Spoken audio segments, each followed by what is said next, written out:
I'm officially embracing the title of coach killer. Yeah. This is a wild Yeah. stat. If you Well, didn't see usually this it's one. your own coach I that know. is being killed. So I think there's two parts to the stat. So the stat is the last 3 New York Giants football coaches have all been fired after a game against the Chicago Bears. oh wow, wow, I didn't realize And that. and Okay. so and That's so epic. Daboll, Joe Judge, and oh, what's his name? Who it's like embarrassing, and you forget that he was even a head coach for the Giants. But Mangini was Pat Shermer, Oh, no, Patrick. Yeah, yeah, yeah. yeah, yeah, yeah. And so it's like Mangini was the Jets, and so there's 2 things to that. Number one, it's a reminder of like, oh my God, the Giants since letting go of Coughlin and that last Super Bowl run. I mean, they truly have been a really bad organization. Mhm. And then second, the Bears are one of those teams where it's like, we lost to the Bears. It's like you get fired. Yeah. You get fired after you lose to This the one was a Bears. little bit different than the others, but it Yeah. still holds true It has that. nonetheless. It has a little bit of that feeling. Brian Daboll, R.I.P. I'm still a believer in Brian Daboll. I think New York football is a little bit cursed. I think Brian Daboll. I would be excited if my team signed him as a offensive coordinator, or maybe even a head coach somewhere. I don't know. In the right situation, Buffalo. And so that rumor has been really fun to swirl today.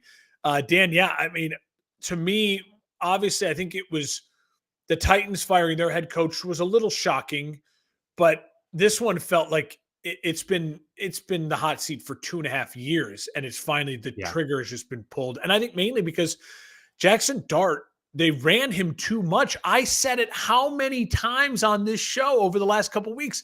It's not sustainable. And then it was my Well, it team was that also showed his you. running style Yes, was not it just showed you it's not conducive. sustainable. And I think the ownership group of the Giants finally said, even though Dart is playing well, I don't know if this is the guy we want to cultivate Dart and his future in this franchise. Yeah, sometimes it's about timing and opportunity, and if you feel that, Joe Shane obviously is likely, I would say, Well, to they said be. he's staying as of now. Did they commit to I mean, I with don't know. that? I don't know if it's just through the year, like to kind of manage the year I out. I mean, don't know. that just hardly ever works out well when you're talking about a GM. Clean If he was slate. here for just a year, then I could understand it.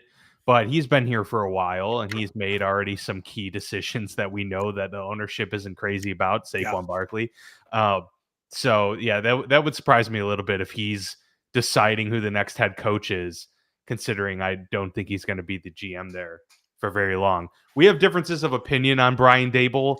I don't have a strong determination because there has been a lot of controversy, or I should say adversity, that he's had to overcome in New York since joining.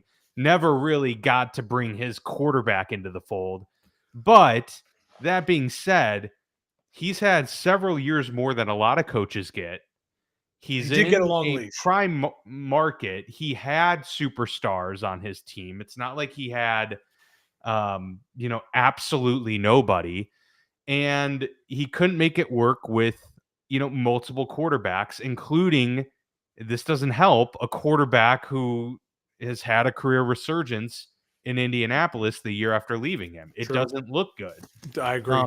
Some guys are just incredible coordinators, which we know Daboll was. And they just don't work out as head coaches. We see it all throughout the league. I mean, we're seeing it with Brandon Staley, and the list obviously goes on and on. Robert Saleh didn't work out. The writings, or that's still left to be told on whether or not he can hang as a head coach in this league. But yeah, you start thinking about Josh McDaniels and Mike McDaniel even as well. It's just I think it's one of those things, to be honest with you. But we'll see if Brian Daboll ends up in a different environment.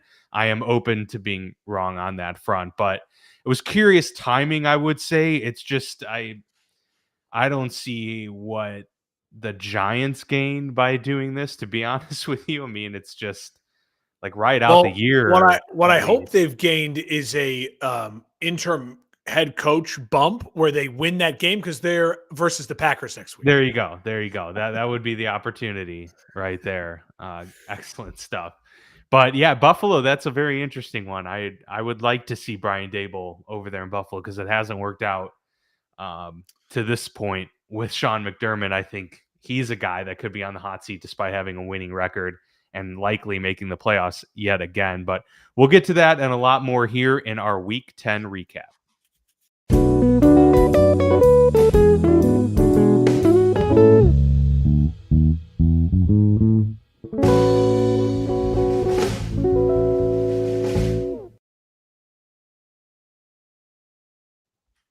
All right, before we dive into the games and some injury news as well, we do have some big news in the league that I just feel like we have to throw out there nonetheless. And this is, something that I have not wanted to discuss on the show is Antonio Brown, post Antonio Brown career. But here we go yet again, extradited now. Back in the U.S. Back in the U.S. Antonio Brown being indicted and brought in, extradited from Dubai on attempted murder charges from I think it was a Miami nightclub shooting where he fired off allegedly a couple rounds and then fled the scene and left the country. And so, yeah, he entered a not guilty plea today, but he is back in the U.S. and facing those charges. So this may be the last we hear, of course, pending, whatever happens with a potential conviction and sentencing. But that might be the last we hear of the Antonio Brown saga. And just to put a bow on it, Mark, because we have kind of, lamented Antonio Brown and kind of, put his playing career funeral in the rearview mirror. I think this finally does kind of solidify that, especially in terms of I don't think there's any chance that he gets in the Hall of Fame. And honestly, that's a shame because his career could have gone so differently. I mean, do you think he's got a shot? I don't think you can survive all of this. Even in 30 years, I don't think you can. Yeah, his numbers are Hall of Fame. Like he is a Hall of Fame receiver based on the play and the numbers. But I do think that there comes a point in time where you're just saying like we can't honor this person, right? Right. Yeah. Like these are like again. There's a difference between if Antonio Brown was a model. Listen, I'm going to say a name here. If Barry Sanders were to do something all of a sudden now truly horrific, and he's not going to do it. He's amazing. Barry, I apologize. But I was thinking of a name, right? Yeah. You then probably wouldn't remove them from the Hall of Fame because you'd be like, listen, we honored this person at that time for what we knew him and all those things. Yeah. And now they've done all these years later. But yeah, I mean, I don't think it's. Think about the hoops that T.O. had to go through to get, recognized and he didn't considered. Did he even give a speech? I think he didn't even give a speech. I think he just bounced. I'm pretty sure he did not attend the ceremony. Like he's in the hall, but he purposefully shunned them. And that again is he gave a speach. Oh, he did? Okay. Give a speech. I think there was something around, maybe he didn't. He wrote them off several years for not, which is again that's crazy because T.O.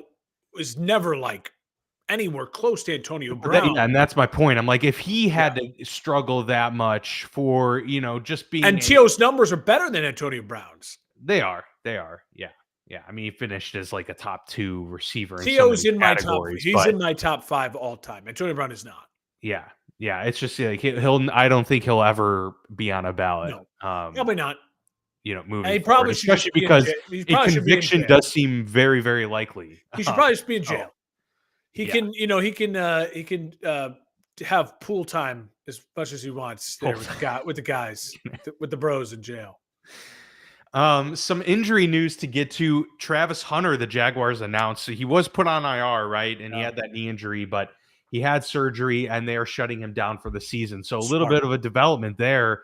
and maybe sheds even more light into why the Jacksonville Jaguars, were in the trade for Jacoby Myers even more so. Perhaps they felt that this was a very real possibility. And so Yeah. Brian Thomas has already been dealing with an injury. They've been thin there.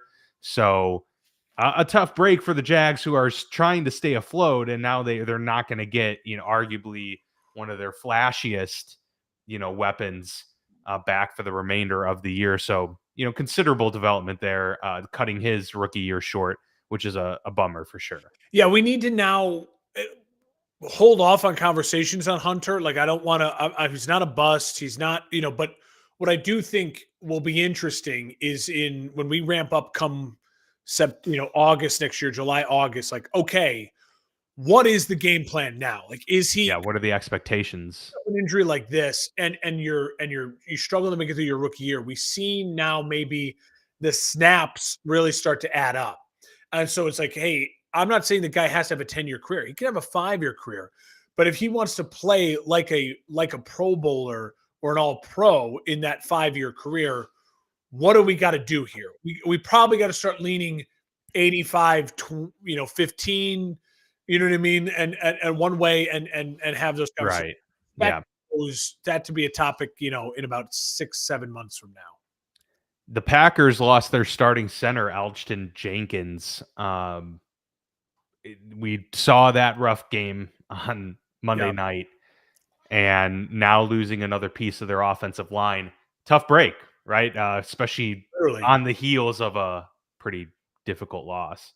Yeah, I think, listen, the Jordan Love was under duress. We'll talk about that game coming up. And part of that was after the injury to their starting center. You never, as an offensive line, like the signal caller, the glue guy, the center, it's not good. If there's any organization that can bounce back from something like that, though, Green Bay historically always has really quality offensive line play and always has a guy. And so I trust the Green Bay, it won't derail their season, but it's certainly, when you compile it with the 2 losses in a row, it's definitely the vibes are way down for Green Bay. And we'll obviously talk more about that coming up. Well, we talked about this week as we transition into our Week 10 recap, the number of intriguing matchups, including divisional matchups that were here. Most of them delivered, even if some were a little bit less close than we thought. But it is interesting that the 3 we signaled, the 3 we circled were kind of duds. Yeah, and the fact that it was bookended by 2 10-7 games. It started with the 10-7 games between the 10-7 game between the Broncos and Raiders, and ended with a 10-7 game with the Eagles and Packers. So I thought that was kind of funny. We'll start with that Broncos Raiders game. Very uninspiring, of course, for both teams, but I don't know if I can really believe in the Broncos very much here, Mark. They're 8-2, but they haven't looked good in so many of their games this year. I know it's one of those controversial topics when you talk about a team winning a lot of close games, and some people say it's a feature, not a bug, and it's kind of baked into like how that team is coached. And I think there's probably an element of truth to that. But then I keep going back to a lot of teams where we've seen this, and the most recent, like the Vikings from 2 years ago, with Kirk Cousins, where they won all of those close games and the wheels fell off at the end. And then the next year they weren't nearly as good. The Broncos just give me that feeling, Mark, that this isn't sustainable, winning these types of close games. This offense is not looking good. Well, the Chiefs were a team last year that won a bunch of close games. I mean, that Raiders game on Black Friday, I was there, and it's like they should not have won that game, and then they find a way to win it. We give them credit. Yeah, but I just chalk up the Chiefs because it's but then what happened to the Chiefs when they ran into a really better football team? Like you just get crushed in the Super Bowl. You forget that they didn't lose, they got destroyed in that Super Bowl. Yeah. And the Broncos, I'll say this about it. Defensively, 6 sacks on Geno Smith. They are an absolute top 3 unit defensively. Oh, for sure. And it is a nightmare to try to go against them, which is why, if you're a Broncos fan, this is so maddening, because you look at some of these great offenses out there, Cincinnati and Dallas, you say to yourself, God, if they could just get one stop, they'd be an 8-win team. You get all the stops. You sacked Geno Smith 6 times, and you barely managed to eke it out a win at home. Listen, they committed to the run. Dobbins 18 carries, but when your leading receiver is Pat Bryant, the rookie from Illinois, who I think is coming on, he's a nice player, but 1 catch for 43 yards. Cortland Sutton 3 catches for 24. It's very shaky. Nick's 16 of 28 for 150. If you throw the ball 28 times and you end up with 150 and 2 not great interceptions, obviously the questions have to be, it feels very much like a sophomore slump. I'm not saying that the Broncos need to move off of Nick's, but it definitely doesn't feel at this point in time like if I'm the Broncos, I'm excited to pay him $55 million a year. Now, it's a long ways away, but again, when you're in the second and third year of these quarterbacks, that's the conversation you have to be having in your head when you watch your young quarterback. Drake May, sign him up for the Trevor Lawrence contract. That feels like I'd do it at this morning, right? Yeah, absolutely, yes. Bo Nix, absolutely. I'm staying away from the Tua Tagovailoa contract at this point in time. But they're 8-2. The Raiders are very injured and very dead. They have no plan for Genti. It ever feels like Brock Bowers went from 12 catches to 1 catch again, and only 3 targets. They just weren't even in keeping him involved. Nothing seems good with Chip Kelly and Pete Carroll right now. I think the Raiders need to clean house. They need to clean quarterback, clean coach, clean break, and maybe start over for the 3rd time in a row. I know that's brutal to hear, but nothing looks good in Vegas right now. No, it's really bad. Really, really bad. Next up for the Broncos, they're playing the Chiefs. So they're at home against the Chiefs. So that is going to be a crucial game in Week 11. Raiders, Cowboys, Monday Night Football. Good God. Dude. Yeah. Yeah. I wish you could flex Monday night games. Good Lord. Get that out of here. The Broncos, so the Steelers and Seahawks are second in the league with 32 sacks as a team. The Broncos have 46. They have 14 more sacks than the second closest. They're on pace to have an NFL record, 78 sacks this season as a team. That's truly incredible what they've been able to do generating pressure. That has been the key to their success so far. Yeah, I just don't know if you can rely on that year round. This offense is going to have to come around sooner or later. Let's go to the first game ever in Berlin. Oh, it's a Berlin game. Some Berlin, yes. The Colts win 31-25 in overtime thanks to Jonathan Taylor, who back in the MVP conversation. He has to be 3 touchdowns yet again for Jonathan Taylor, 244 yards rushing. And that was just his rushing totals. He added, what was it? 3 catches, 42 yards. 42 yards in the air as well. An incredible effort, nearly 300 total yards of offense for Jonathan Taylor. It's so good. And the Falcons aren't bottom feeders in the NFL. They're not a really good team by any stretch. No, they're on a 4-game skid. Yeah. But for the Colts to do what they did to them and for Jonathan Taylor to run crazy like that, it still does give me confidence that the Colts, are in control of the AFC South and have a very, very good shot at hosting a playoff game this upcoming playoff. So, I'm not in on the Colts overall as a team still. I think Daniel Jones is still capped as a ceiling, and I think what we've seen from them in large part this season is not indicative of what they'll be by the season's end, but Taylor is absolutely incredible. They needed him because Daniel Jones sacked 7 times, 3 fumbles, the ugly interception too. When your quarterback turns it over 4 times and you find a way to win a game, that's good for the culture, right? That's good for the vibes. Warren was also a beast, 8 catches, 99 yards. Daniel Jones, I'll say this. If this is how he's going to play, if he can consistently just like 1 or 2 turnovers, yeah, then it's back on to like, oh, this team could win the AFC title game or be in the AFC title game. But if it's now getting to where it's like, oh no, he's getting sacked 5, 6, 7 times and the fumbles are coming back like they exist in New York, then they're in real trouble because any other quality team, above average team, would have found a way to win this game. I'll tell you this, Dan, Atlanta 0 of 8 on third down. Your young quarterback, Michael Penix Jr., we go from Bo Nix to Penix. The strip sack fumble is just inexcusable. That was really bad. Protect the football, like embarrassingly bad.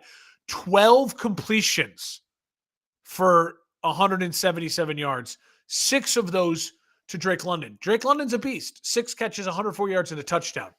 But Michael Penix Jr. is struggling to find other people. He's struggling to put complete games together. And that's less than 50% completion. We're talking in the 40s of completion percentage, 12 of 28 for 177. It's not good enough. It's just not good enough. Falcons are taking on the Panthers next week. It's kind of a make or break game for both of those seasons.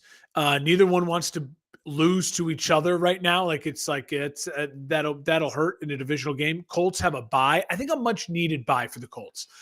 I think they can hopefully sit there next week, kind of catch their breath and go, holy shit. We just ran a miracle 10 games. No one predicted the Colts would be 8-2 going into their bye. No one. Prove it to me if you did. Absolutely prove it. You didn't do it. And even the biggest of Colts fans who probably would have said, hey, maybe, 6-4, like feeling good, 8-2, no one predicted it. So I think this will be a great time for them to reset, refocus, get Daniel Jones to, hey, settle down there, big fella.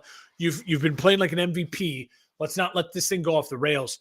Vibes are very high for the 8-2 Colts.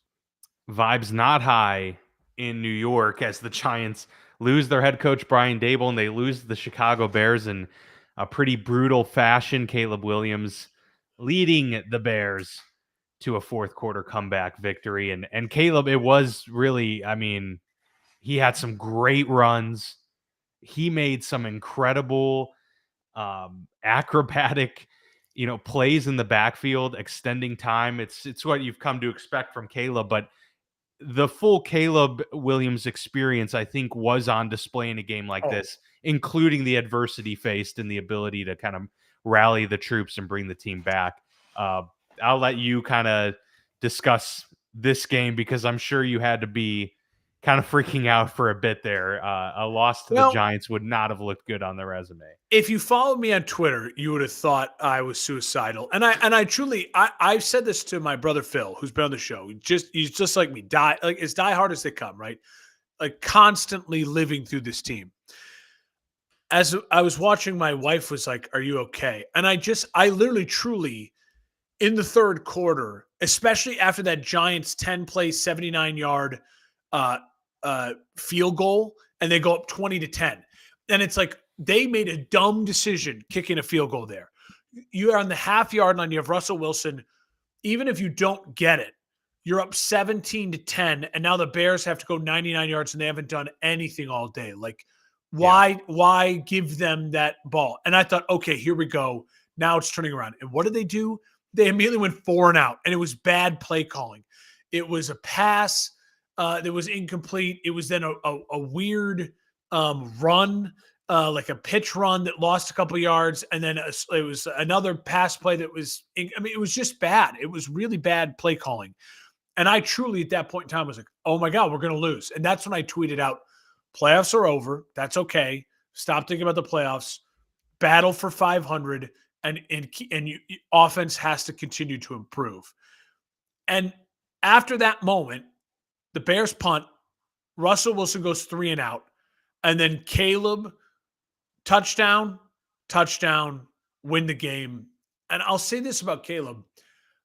Even when the Bears were struggling and I was suicidal in the third, right? I say that jokingly in the sense that, like, I literally truly felt sick. Like I had a pit in my stomach. I wasn't mad about Caleb. It was the drops. It was the defensive effort where they were making Jackson Dart. If he stayed healthy, they win that game 100%. I'm not dumb to that, but injuries are part of the game, and the kid plays reckless. And the Bears took advantage of that, but he was knifing us up. Dennis Allen is so frustrating because the CJ Gardner-Johnson blitzes are brilliant, and he gets 2 giant sacks, and then it's like it's like he has in backyard baseball. Remember when you would like pitch with like, Keisha Phillips or someone, and you'd be like, oh man, you can use the super fastball, but it's going to drain your juice by like 50%. It's like Yeah. Dennis Allen has 3 plays and he goes, oh, I can use them, but then my juice is dead. And then Yeah. the rest of the game is give up giant chunk plays. Like, it's maddening. And I get it. The Bears are still missing TJ Edwards. Noah Sewell is not a starting linebacker. He's not good enough. He's a quality fill-in guy, but now we've seen way too much Noah Sewell. The back end is still not healthy enough. Listen, Britzker made some nice plays. CJ Gardner-Johnson really stepped up. So I say all that to again say Caleb wasn't the issue. And he finished 20 of 36, 220, a touchdown, 8 carries, 63 yards, a touchdown, sacked 0 times. And if you watch that game, go watch the highlights. The Giants got pressure at times with that massive front 4 and great front 7. Shout out to Darnell Wright. Have you watched the put down on the spin block from Thibodeau? That is one of the block of the year. Was it Brian Burns? I thought it was Brian Burns. Oh, it was Burns. Brian Baldinger, just with one arm, just kind of toying with him. Yeah. He's developing into what you thought he would be. Brian Baldinger said he's Penei Sewell, like he's becoming Penei Sewell. So and he really's developed into that in the last couple of weeks since he came back from that tweaked injury. That's all of that is so positive. The Bears offensive line, they got Rome Odunze back involved, 6 catches, 86 yards, a touchdown. Luther Burden found a couple balls for 50 yards.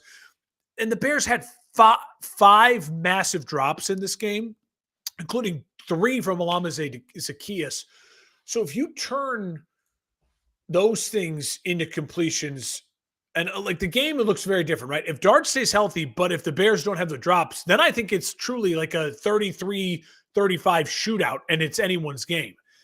But Jack Stark got injured, and the Bears couldn't catch the football, even though Caleb was giving them rockets and catchable balls. And so I'm obviously so pumped about getting the victory. Getting to 6-3 gives you a legitimate chance. But there's still a lot to clean up. Kyle Monangai only getting 7 carries is unacceptable.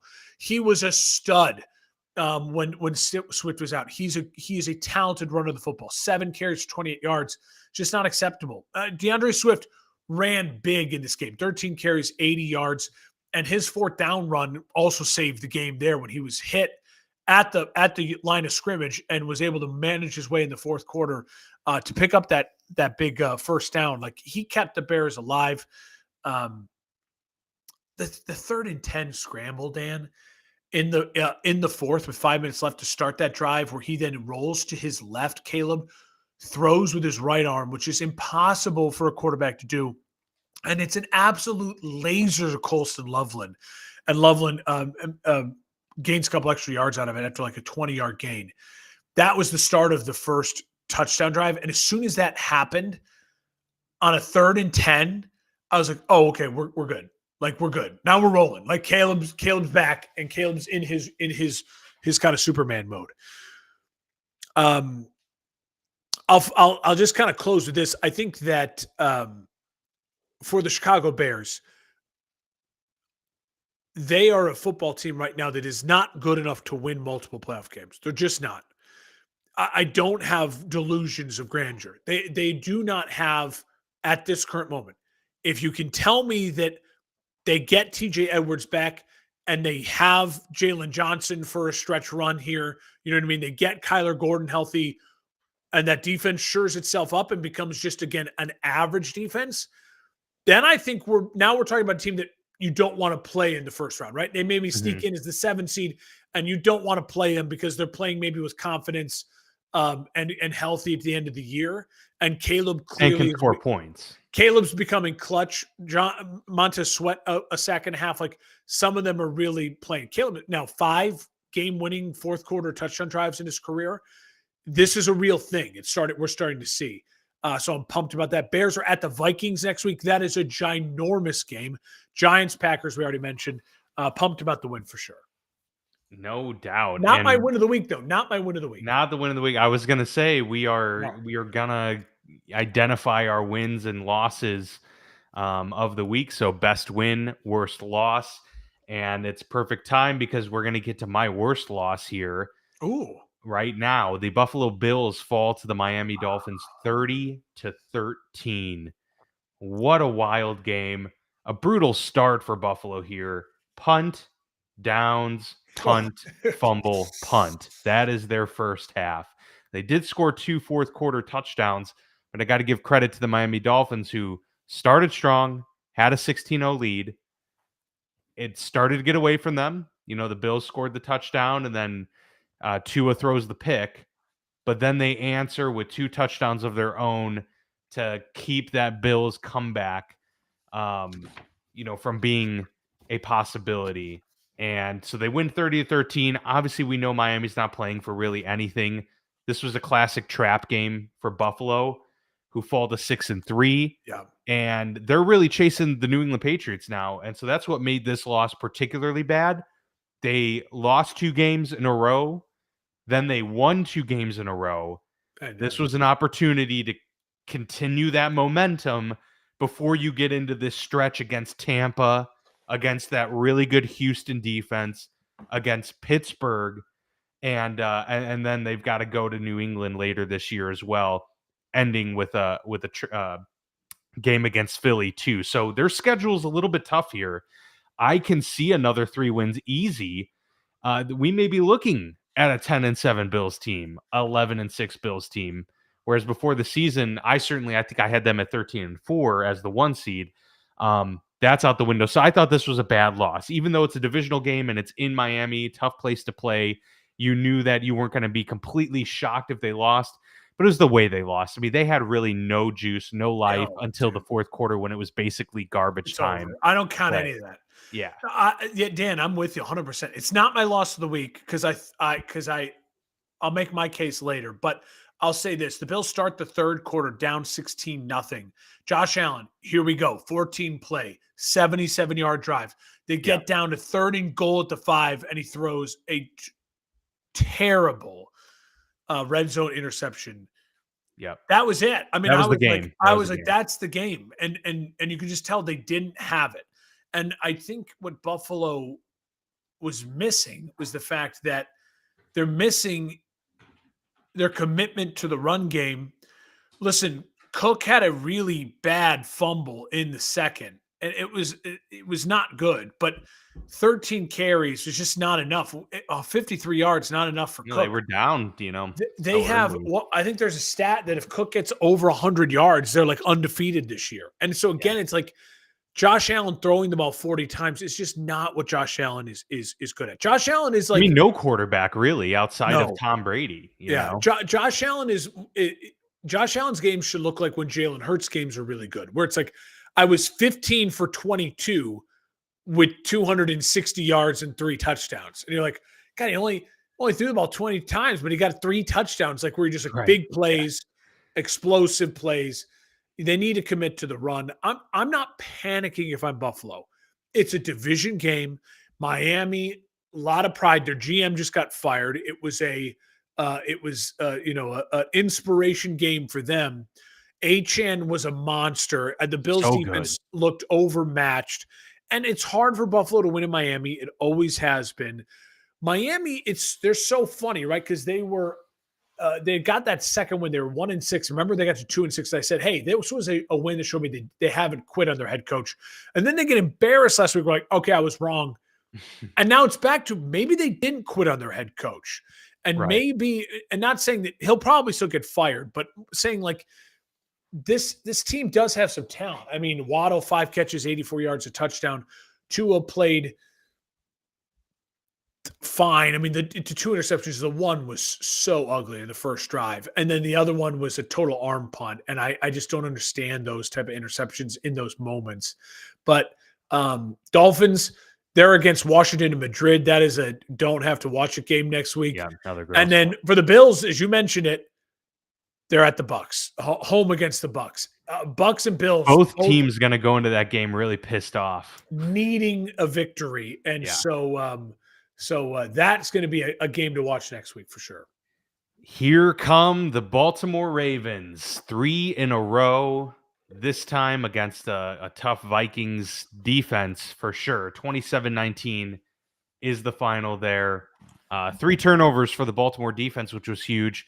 Yeah, they were going up against J.J. McCarthy, and clearly there are some limitations there that we're starting to see. But Baltimore Ravens are 4-5, Mark. They started 1-5 on the season, and they are coming for the AFC North. Their odds to win the AFC North are overwhelming, which is hilarious, and have been for a couple weeks despite Pittsburgh's lead in that division. So your thoughts here as the Ravens get a much-needed road victory.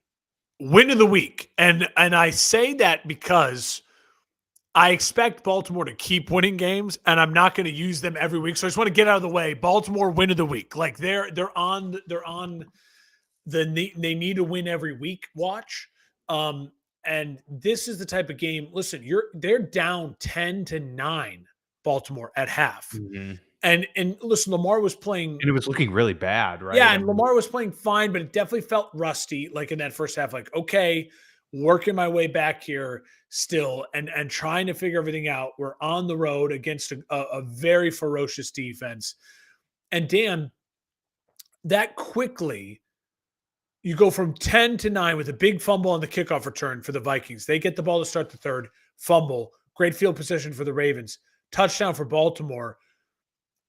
All of a sudden, it's 19-10 in literally a flash for Baltimore. And Minnesota just had no counterpunch in the second half with their young quarterback. J.J. McCarthy, 20 of 42, 248 yards, a touchdown, 2 interceptions. The first, it was a deep shot. It was very forced. The second shot, second interception, another forced deep shot to Justin Jefferson. Listen to this stat. This is a massive concern. Naylor had 5 catches for 124 yards and a touchdown. Naylor, third wide receiver option on this team. Addison, 3 catches, 35 yards, 11 targets. Mm-hmm. Jefferson, 4 catches, 37 yards, 12 targets. Combined, McCarthy throwing to Addison and Jefferson. We've all said it at the start of the season. Number 1 or number 2 wide receiver duo in the NFL. And with Justin Jefferson, either 1 or 2, no lower than 3 on your wide receiver rankings. Their young quarterback was 7 for 72 yards on 23 targets to those 2. That's unacceptable. And that led to Minnesota being not great on third down, and also 13 penalties for Minnesota at home. 8 false starts at home. Like, what is JJ doing? There's no flow, no continuity. Yeah, not a good process. Not a good process at all. He was also their leading rusher, 5 of 48. You watch that game, it feels a little bit like Jackson Dart. Like, you watch Jackson, I know JJ's technically his second year, but it's like those guys feel very similar right now, where it's like we're just going to run them until they kind of figure out. Only Jackson Dart's, I think, a bigger, stronger athlete that throws a prettier ball, a stronger arm ball. Like, I would take Jackson Dart over J.J. McCarthy right now if you handed me the two. His game-winning drive, Dan, he had a chance. You're down 27-19. They get the ball back. Look, everyone do me a favor. Look when you're done with this. You want to see who J.J. McCarthy is at home with Justin Jefferson, Jordan Addison, and your guy, Naylor, and Hockenson. And Aaron Jones was back in this game. 9 carries, 47 yards, a touchdown. Look what he did on that game-winning drive with Kevin O'Connell, which we saw what he did with Sam Darnold. We saw what he did with Kirk Cousins. Look at that game-winning drive. That was utterly disgusting. And then you look at what Caleb Williams does with 5 minutes left in the fourth quarter. 2 touchdown drives. Calm, cool, collected arm talent. Yeah, 9 days. Not a lot of comparison, in my opinion. Vikings taking on the Bears at home. We already said that's maybe the game of the week. Ravens at the Browns next week. Good stuff there. That's a good segue for the Browns. They lose 27-20 against the Jets. Talk about a brutal matchup there and a weird game. Obviously, special teams played a big factor in this. The Jets, just the third team in NFL history to have a kick return touchdown and a punt return touchdown on consecutive team plays. That was a wild sequence. They were up 14-0 before you could blink. Dylan Gabriel, I think we've seen minimal to no progress really out of him. He's kind of okay, Yep. but I don't know, man. I think that they need to just potentially just see what they've got with Shadur at this point. Like the time's running out to really get a look at your other quarterbacks, unless they just feel like they're confident with Dylan Gabriel and they're going to go into next year, or next year they're just like neither of these guys. Like we don't care anymore. Yeah. It's going to be neither of these guys, and we're taking a quarterback in the first round, so screw it. That might actually be what they're working with. But yeah, no major takeaways from this game. Justin Fields is looking bad. Yeah. After he threw that pick, they just didn't let him throw again. They're like, No. nope, that's done. We're done throwing the football. I feel for Justin a little bit, but again, he digs his own grave. I'll say Didn't help himself. I'll say this. Listen to Gabriel's stat line, and you tell me who else we talked about. This is the stat line: 17 of 32, 167, only 167. Now the 2 touchdowns, sacked 6 times. That's Bo Nix. That's Michael Penix. Yeah. That's Tua. Those are the guys we're talking about. Like that. I think Gabriel can be a quality. He can start football games for your team and can run an offense. I am not investing Dylan Gabriel long term, and so I would agree. At this point in time, I've seen enough. I'd like to see Shadur. Hopefully, we'll get that 2-2-7 teams. Big for the standings for Tankathon as a win for the Jets. Jets at Pats Thursday Night Football. I think the line's like 12 points. Whew. And then, as we said, Browns Ravens. That might be one of those rare double-digit spreads that I would feel very confident taking the. I might just take the Jets. Really? Things get wild. I always stray away from those or bet the underdogs, but I don't know, man. The way the Patriots are playing, dear God, like good Justin luck. Fields on Thursday night. Speaking of the Patriots, a huge win, 28-23, but not my win of the week. So close to being my win of the week.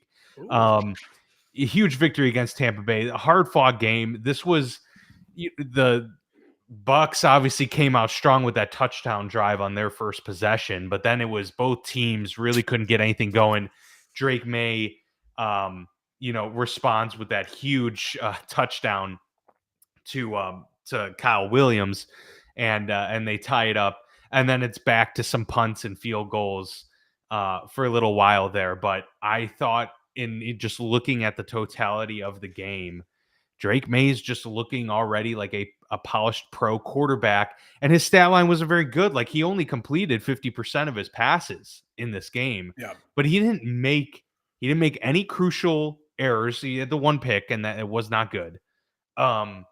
But he delivered in the key moments for the team. They were also able to run the ball effectively. He just operates the system very well, I felt. This is one of those, performances where you see 16 of 31 and you're like, okay, well, that's not great. To me, I thought he looked pretty good in this, as did Baker. Baker's really good too. I mean, Baker's really good quarterbacks going at it. He's missing Bucky Irving. He's missing Mike Evans. He's missing Chris Godwin. A run game very bad. Agbuka's so fun. 6 catches, 115 yards, a touchdown. Otten was big, 9 catches, 82 yards. But it just definitely felt like. Well, and no Godwin and no Evans. It's like, it's Baker's magic. It can only do so much. He's throwing the ball 43 times. Again, not a recipe for success. I just think the Bucs need to keep weathering this storm. Their division is theirs for the taking. They don't have to worry about anyone in the division. Even if they lose the Bills next week, I'm not panicking if I'm Tampa. Weather the storm. Tampa will end up winning this division, and they will be a team, if they're healthy enough. They're not going to have Evans back, but if you have Godwin, if you can get Bucky Irving, and their offensive line stays healthy, Wirtz is healthy, if you have those pieces, it could be a team that it finds themselves still, I think, in an NFC title game, and it wouldn't shock me. But they've got such an easy schedule down the stretch. Yes, they need to weather the storm. And for the Patriots, I agree with you. This is such a funny stat.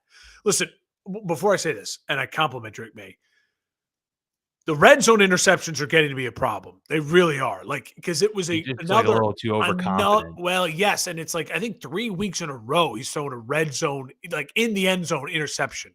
So he's got to clean that up. But everything else about the kid, you just can't help but love.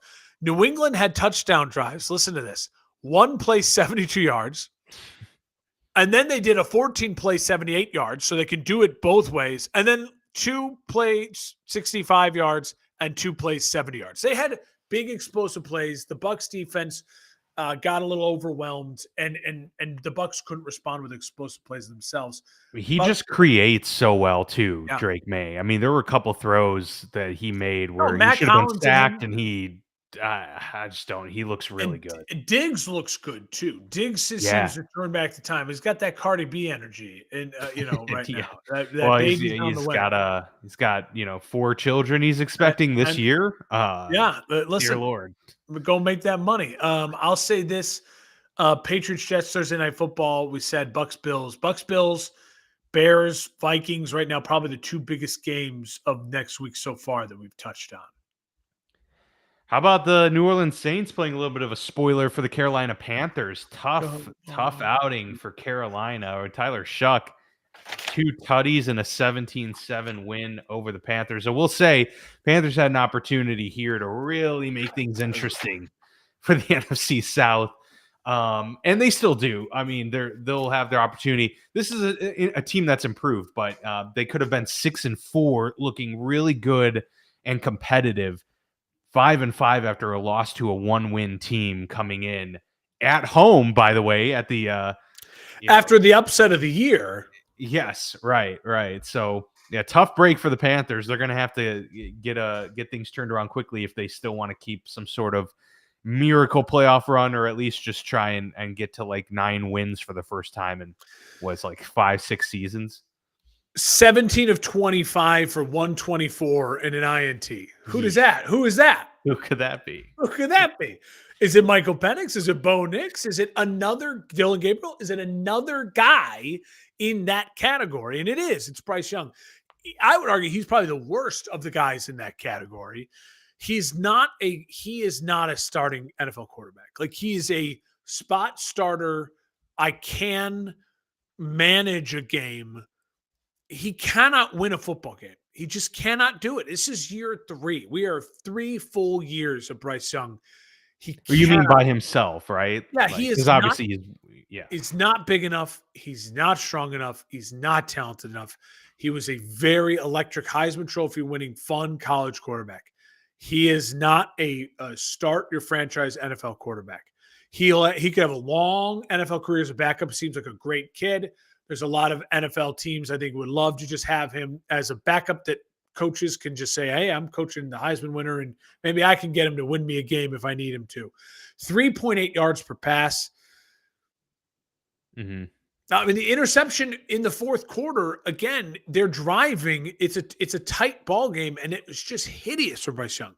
And on the other side of it, Shuck's stat line sounds like a big, strong Drake May quarterback. 19 of 27, 282, 2 touchdowns. He ran the ball 7 times for 20 yards.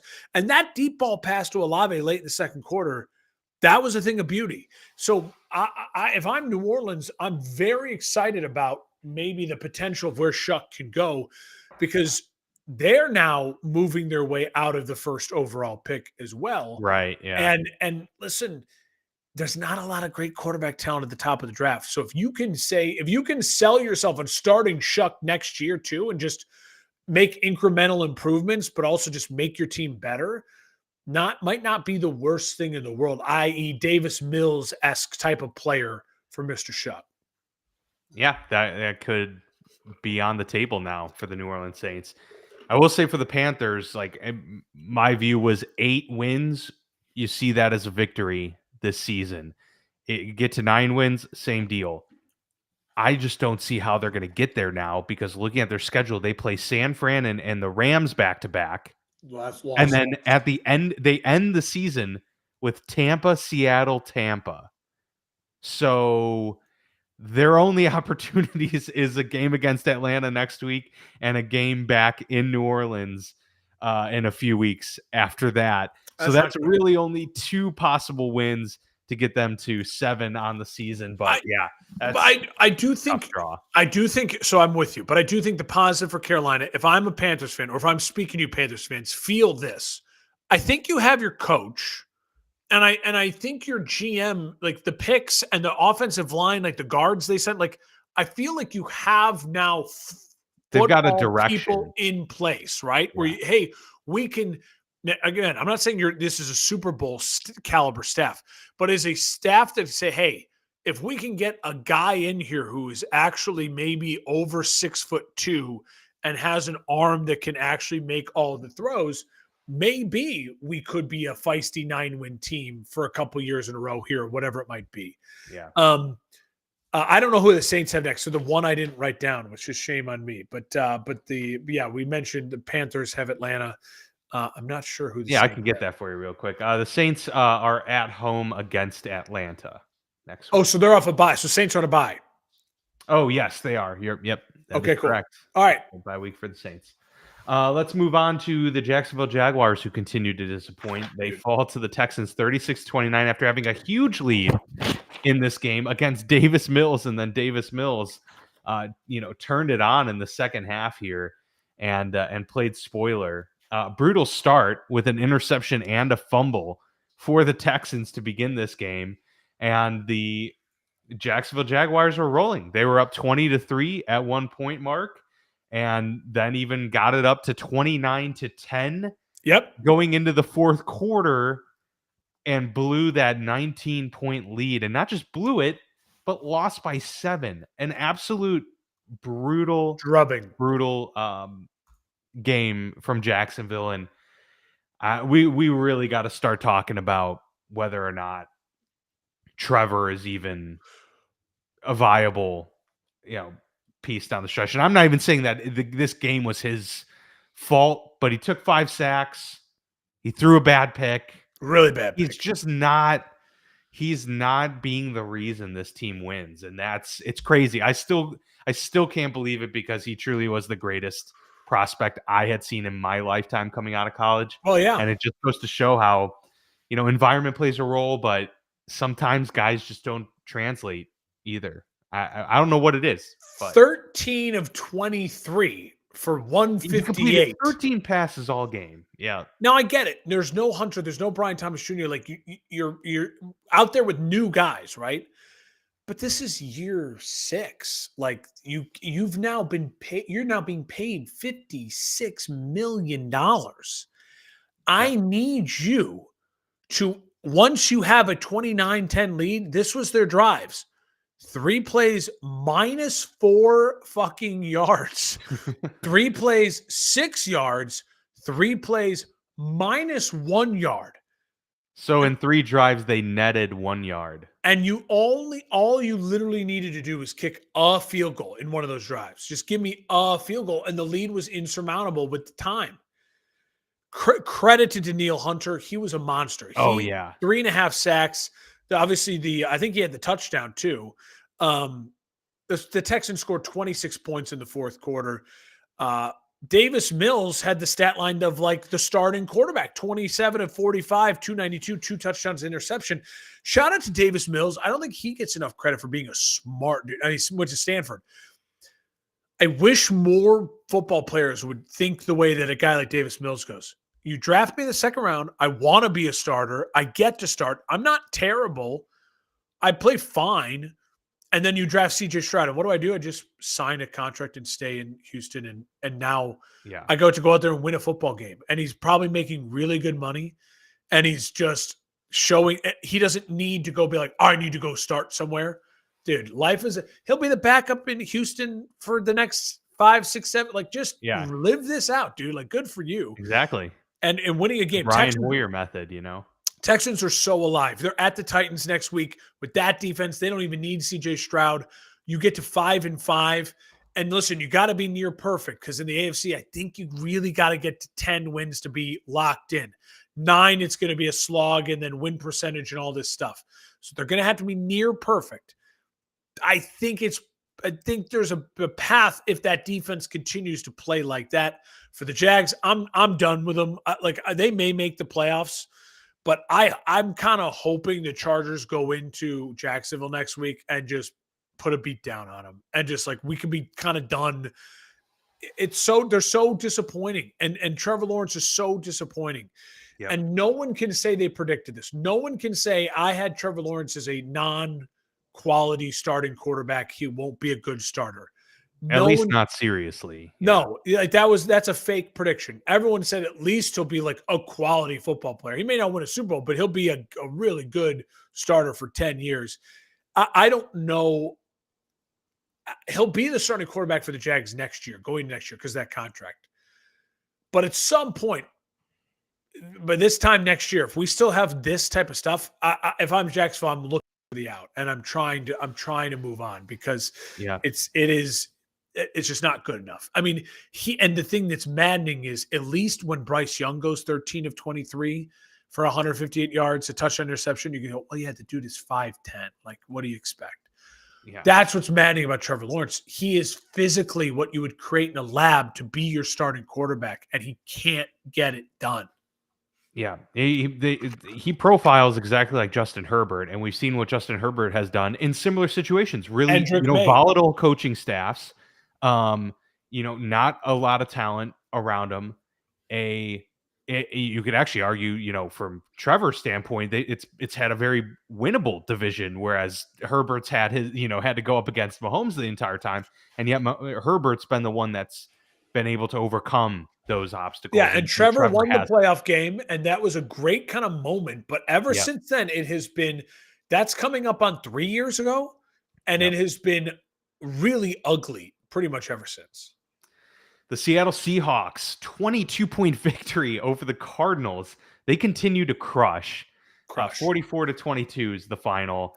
It's the JSN show again. It's the Sam Darnold show again. It's kind of amazing that they're this good and they've been producing this much and still without leaning into perhaps one of their best players in Kenneth Walker. Like, he's basically just a side bonus that they toss out there every now and then. This is just such a really well-rounded team with so many options. What more can you say, man? Darnold threw 12 times.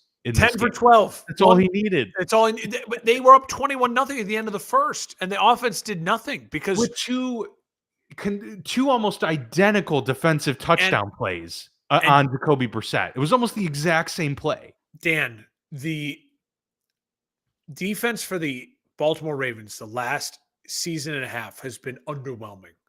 Mm-hmm. Well, who's the head coach of Seattle? And look at what he has done, McDonald, with that defense.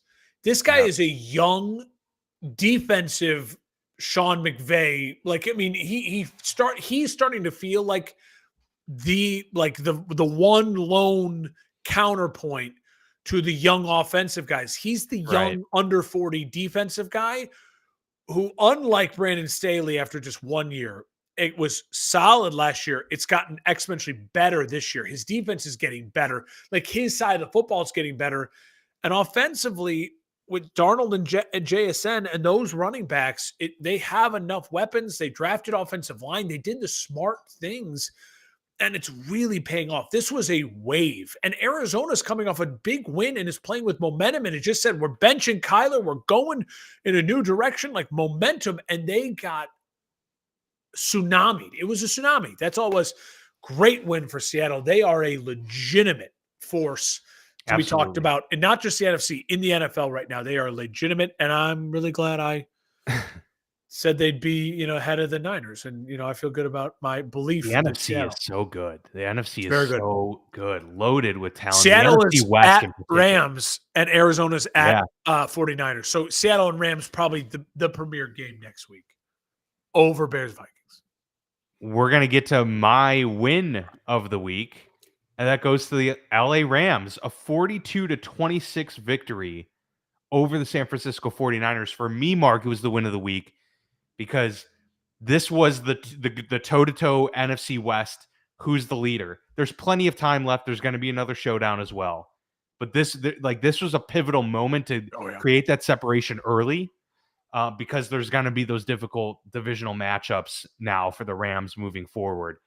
But they didn't just win. They crushed the 49ers. Matthew Stafford was once again his typical self. This MVP race is going to be fascinating because I feel bad for Jonathan Taylor because in a different year, JT might be running away with it, But but Stafford because is of how good Stafford's been playing, and even May, like if May keeps cruising and they get to a top seed and win the division, win a playoff game, like who knows? But God, Stafford's just incredible. Devontae Adams continues his league leading touchdown prowess. Nakua's incredible. They're getting the ground game going yet again with Kyron, and they found a way to really stymie Christian McCaffrey. Like, yes, McCaffrey got those dump offs, was able to make. You'll take that any day. 6 catches, 88 yards. We'll let that, or 6 catches, whatever. 8 catches for 66 yards. You'll take that all day for like McCaffrey's production. You'll be like, if we can just keep him from wrecking this game and going on a 50-yard touchdown run, that's the formula right there. And they were really able to wreak havoc on Mac Jones and company. So it's just, I can't say enough about how good the Rams are. They are incredible, and you called it. Like, it was great. But what's funny is the Niners. Mac Jones was 33 of 39. Well, yeah, for 3 touchdowns and interception.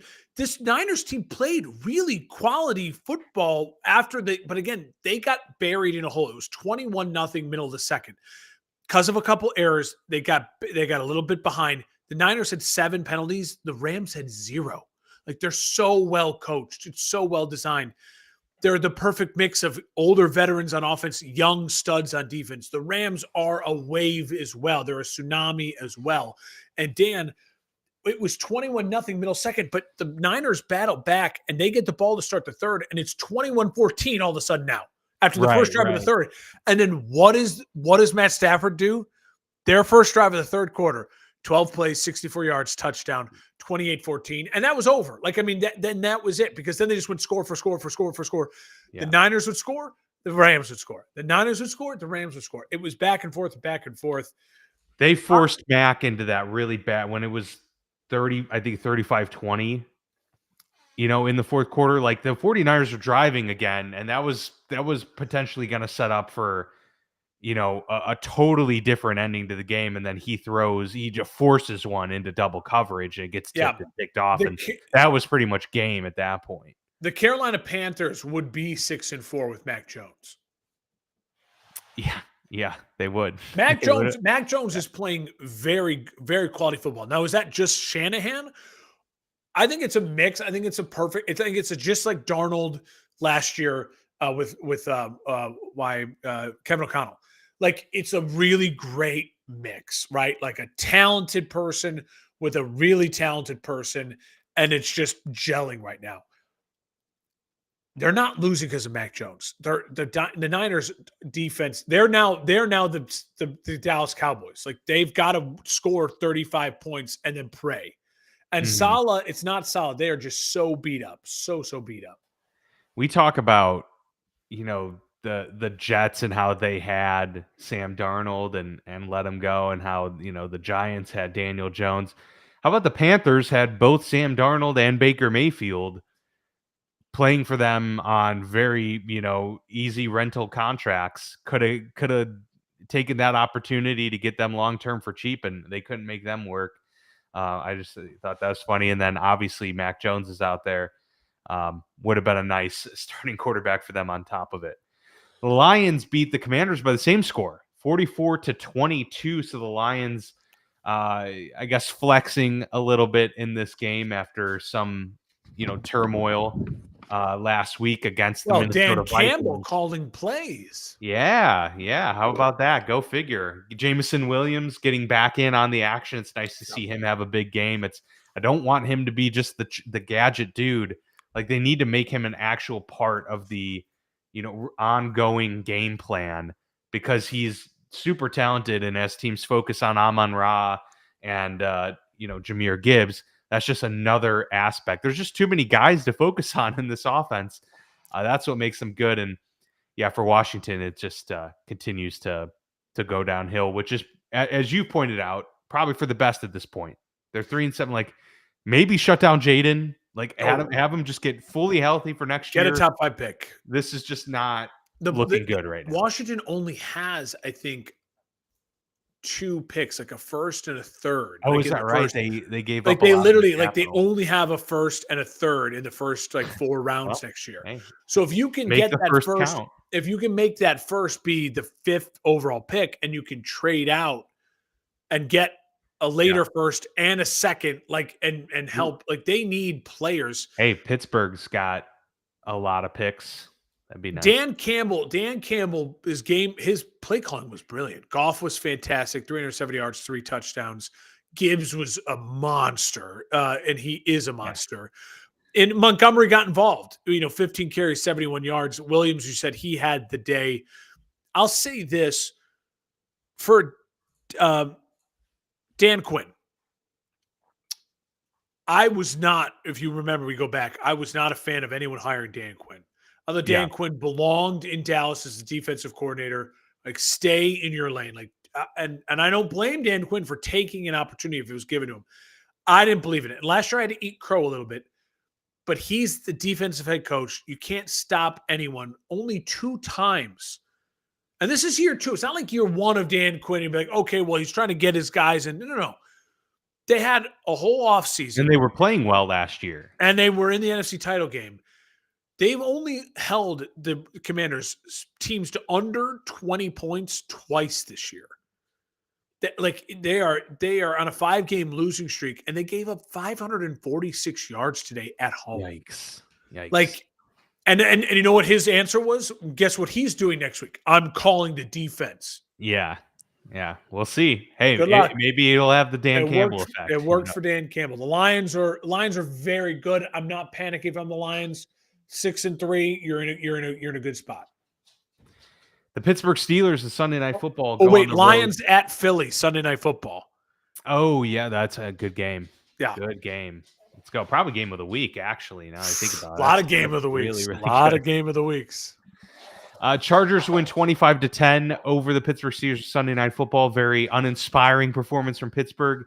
And both teams really struggled early, but it was Justin Herbert making some really key plays, particularly to Ladd McConkey. I think it was those explosive plays that was the difference maker in this one for the Chargers. And they really did a good job of, kind of putting some pressure on Aaron Rodgers, who clearly was not comfortable all game. But, Mark, I've given plenty of grief to Mike Tomlin over the last, couple seasons. The inconsistency of the teams in general, the defensive performances. I thought the defense played pretty well this game. Now they gave up a couple of those big plays that was not good, and they dropped 2 interceptions that you got to make. But defense played pretty well. This game was solely on Aaron Rodgers, in my opinion. He missed so many receivers in this game, including what would have been a 50-yard easy touchdown to DK Metcalf, just overthrows him, on that deep post pattern, or crosser, I should say. So that's a little concerning, because this team's finding different ways to lose games now.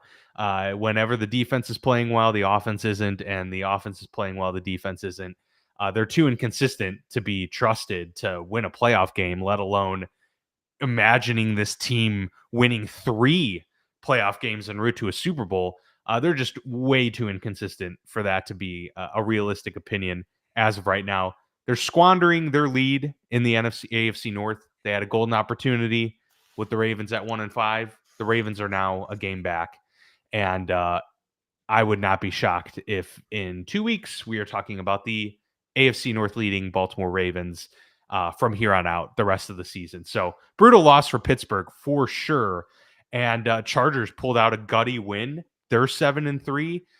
They are going to have something to say about this Kansas City Chiefs surge. I'm just going to say, if the Chargers could somehow continue to gut this out, they may have a shot at winning the AFC West. I'm not going to rule them out just yet.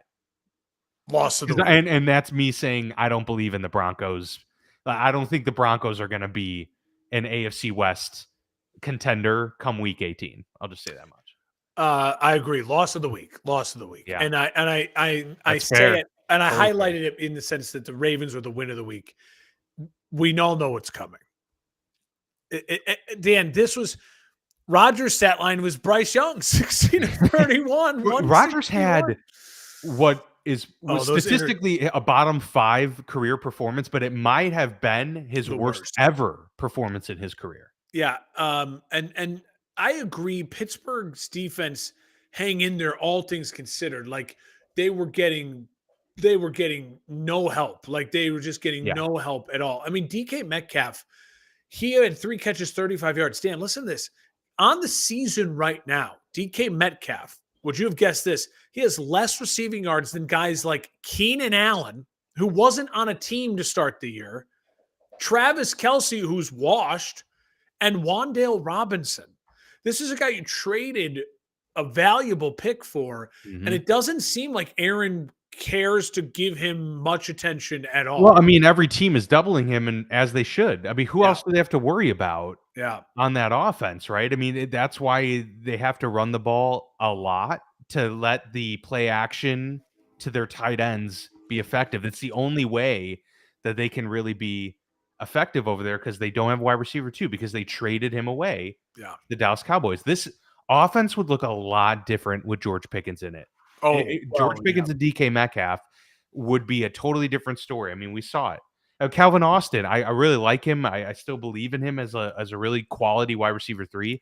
But he, when it rains and pours, as bad of a day as Aaron was having late in the game, they had an opportunity to drive, and Calvin Austin drops a wide open, pass on 3rd down yep. to force them to punt again. It was just, and then they fumble a punt late. It was like the team gave up. The team gave up at a certain point. Well, yeah, I mean, it was really 25-3. The score is 25-10 because Right. the late fourth quarter touchdown when they finally put it together. The stats should have looked way worse for Pittsburgh in its gross way. They were 2 of 11 on 3rd down. Yeah, I mean, it speaks of the 3 They didn't convert a turnovers. 3rd down until I think it was the Those end of the last, 3rd quarter. yeah. Um, So, listen, they're 5-4. I think Pittsburgh still has a path to 10 wins when you look at the schedule, and I do they think do. Pittsburgh has a fairly high floor still because I don't think Aaron's going to be this bad again. It just sucks that Agreed. this was a game at home and it felt like you're going against a Chargers team that is Well, so it felt like it was at home. They were on the road, Oh, but sorry. Yeah.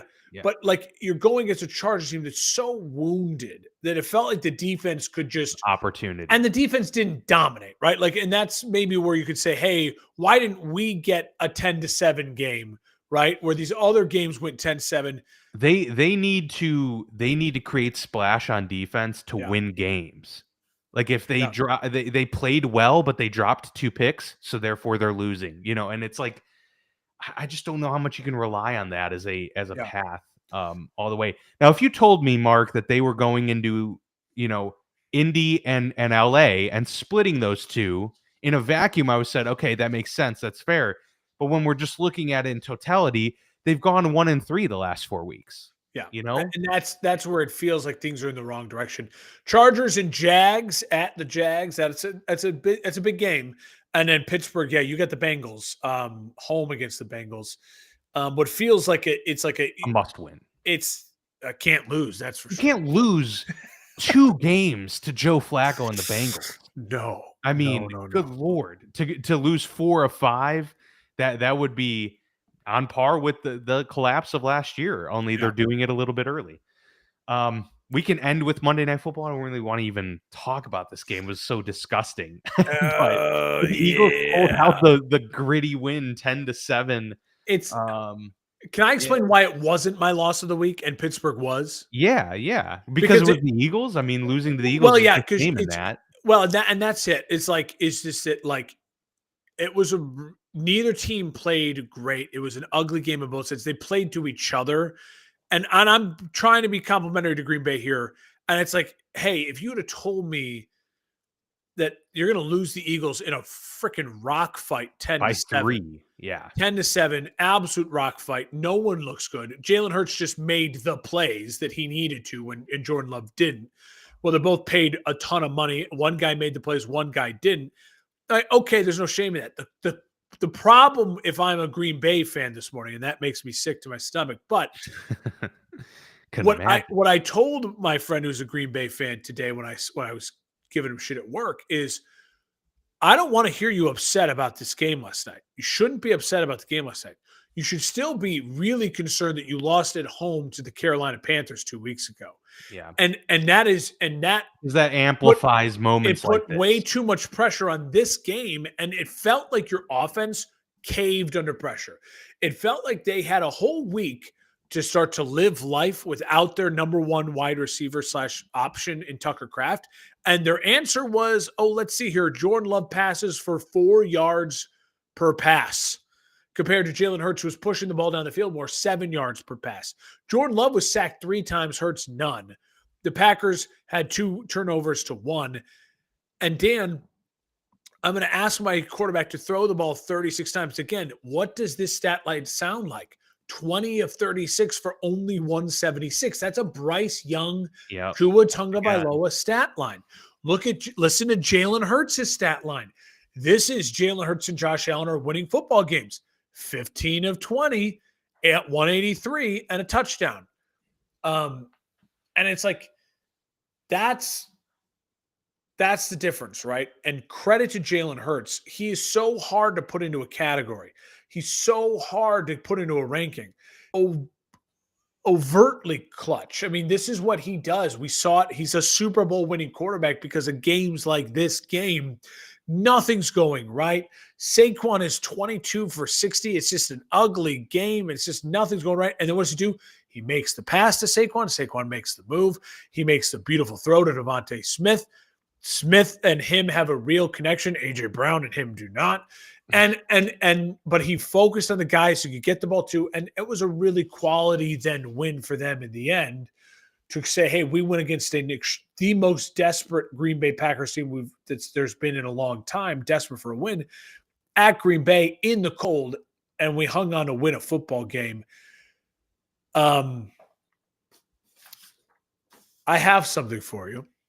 All right, let's hear it. It's the blind resume game. You ready for this? Okay, yeah. Okay. Good. So I was ready for the end of the show as a blind resume. I'll start with one that is less personal. Okay. Okay.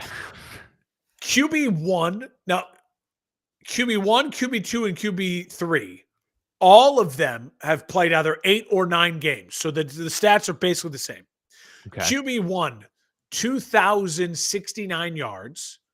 That's 13 touchdowns, 8 interceptions, 61.6% completion percentage. Okay, he's completing the ball. QB2, 1,198 yards, not a little under 2,000. 10 touchdown passes, only 7 interceptions, and completing 59% of his ball, so less than 60%, and has only an overall rating of 79.3. And then QB3, most passing yards, 2,151, but only 200 yards more than QB3. It's, they're close. Yeah. 13 touchdowns, but only 6 interceptions. The less of the interceptions tied with QB1 for the most touchdown passes. But get this, he's completing the ball 69% of the time and has a 97.4 rating. QB1, QB2, QB3, who are you taking as your starting QB? I mean, I'm probably taking QB3 in that equation. You should. Yeah. Highest completion percentage, highest rating, lowest interceptions, tied for the most in touchdowns and the most passing yards. You chose Mac Jones. Yeah. Nice. Any guess who QB1 and 2 are? I mean, is Bo Nix QB2? He is not QB2. So it's, and based on the fact that Mac Jones is the quarterback that we chose, I'm gonna guess the other two are decent, at least decent quarterbacks coming into the year. Is CJ Stroud? No, Mr. Stroud is not on the list. Oh, all right. Are we talking? We're talking veterans. They're veterans. 5 or more years. We're not. Yeah. QB2 is the worst, right? Geno Smith? No. QB2 is the worst, right? Under 2,000 yards, only 10 touchdowns in 9 games, 7 interceptions, and less than 60% completion. QB2 is Trevor Lawrence. Oh, God, I should have figured. Shoot. Yeah. And then QB1, to put a button on that, is Joe Flacco. Think of the year that Joe Flacco's had, and he's had a better year than Trevor Lawrence. Yep. Mac Jones has started 8 games. And he was Trevor Lawrence's backup last year. Yeah, they should stick with him, man. I really And do. I he is mean, it's out. work. Like I know that this last game was, a blowout of sorts, Purdy's by the toe. Rams, but like you And said, he played well overall for the most part. And Purdy's toe is going to take it. It doesn't like it's one of those injuries. It sucks. It's just like you're dealing with it until like Yeah, it's not going months. to be magically healed. Yeah. So. Okay. I have another blind resume. This is Okay. I'll try to keep this one shorter. So it's 4 QBs. Oh, nice. Okay. It's 4 QBs. And ba, ba, ba, ba, ba. Which numbers do I want to use to keep this short? Okay. Under 200 yards passing so far this year for these QBs. What? QB1 threw under 200 yards one time for QB1. QB2. Oh, okay. So you're just talking about not total yards for the season. Or under 200 yards one time in a game this year. All All of these guys have played 9 or 10 games. Okay? So QB1 under 200 one time. QB2 under 200 5 times. QB3 under 200 3 times. QB4 under 200 0 times. So you think, all right, QB4, then QB1, then QB3, then QB2. Finally, I'll give you one other stat. Passing touchdowns. QB1, 13. QB2, 18. Under 200 yards, but 18 passing. You know what I mean? Yeah. QB3, remember, he had 3 under 200-yard games and only 9 touchdowns passing. And then QB4, 0 to under 200-yard games, all over 200, and 19 touchdowns. So I'm going to think QB4 is Drake May. QB4 is Drake May. QB2 is Aaron Rodgers? No. Think who I would compare Drake May to. Josh Allen? No.